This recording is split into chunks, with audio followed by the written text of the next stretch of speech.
Hello YouTube and tennis fans. I know it's been a long time. There's been so much that has been going on.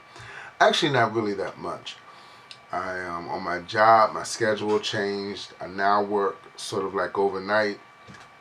So I'm sleeping during the day and just work. Um, I've been trying to get in shape. Give me credit, I've lost about 30 pounds over the past year. Um, Watching what I eat, what I'm eating, not eating as much bread, trying to cut back on the snack food, and I joined the gym. Even though the gym part is pretty hard. But I'm glad to be back. I am so excited about tennis this year. I mean, I'm spending so much time trying to catch the matches, setting my DVR. It's been a very exciting year, even though Djokovic has pretty much dominated the men's side.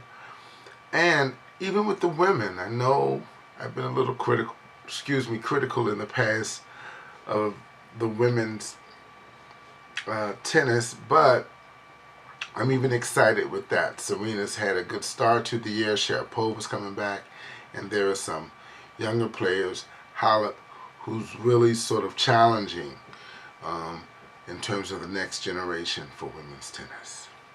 But today I want to talk about two players, Rafeal Nadal and Roger Federer, two of the all-time greats. I have a major prediction to make as it relates to the both of them, and it may not seem too far-fetched for those who have followed their careers. First, Federer. Now, Federer is having a relatively good year, but I see him struggling a lot with particularly some of the new players.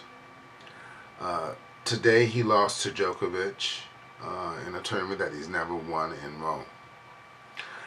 I am predicting that if Federer wins one of the three remaining Grand Slams, if he wins the French, Wimbledon, or the U.S. Open, I'm going to predict that he will retire at the end of this year. I don't want him to.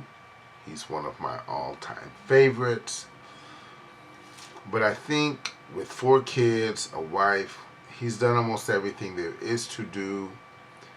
He is one of the all-time greats. In a lot of people's opinion, he is the greatest of all time. So I'm thinking he wants one more Grand Slam on his resume. And I think if he gets it this year, he's going to call it quits. If he does not get it this year, he will play in the Olympics. I think he really wants that singles gold medal in the Olympics, even though he has a gold, I think, in doubles and maybe a silver in singles. But I think he will play the Olympics next year, try to get that gold. If he doesn't, he will probably play his last Grand Slam at the U.S. Open. And I think he'll call it quits. We're going to miss him, a true gentleman. Did a lot for the sport. But 2016, Roger Federer will be gone. Nadal. I did a video last year around March, maybe April.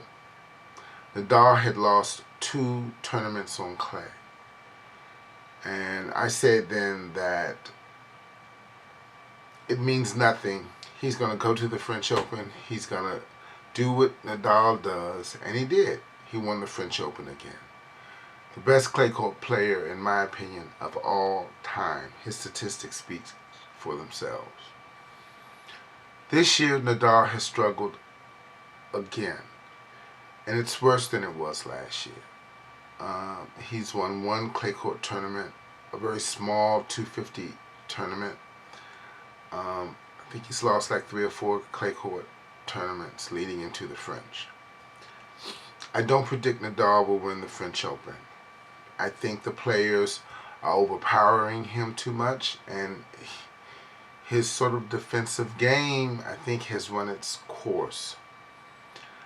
I am predicting that 2016 will be Nadal's last year as well. I think this year he's going to fall out of the top 10 as well as the top 15.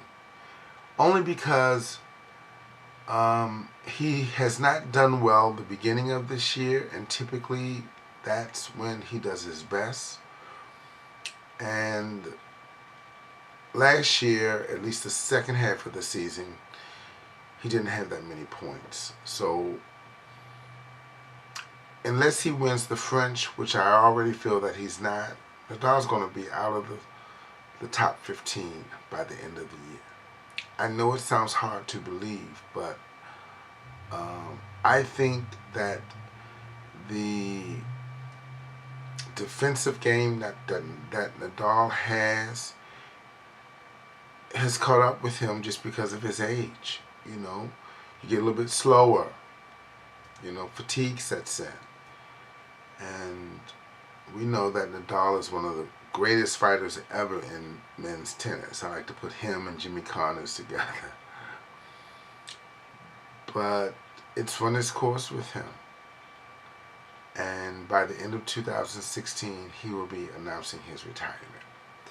Those are my two predictions as it relates to two of the greatest tennis players of all time. Fortunately for us, though, there are so many new players coming on board that I think, you know, can carry us through another decade or so. We'll challenge Djokovic for the top spot. Milos Raonic. Who else? It's so many. Kyrgios, I think his name is. Just a lot of good players coming up. So anyhow, I'm glad to be back. I just wanted to put that out there on the eve of the French Open. I may give my French Open predictions. I'm not sure. But I'll catch you all next time. Bye.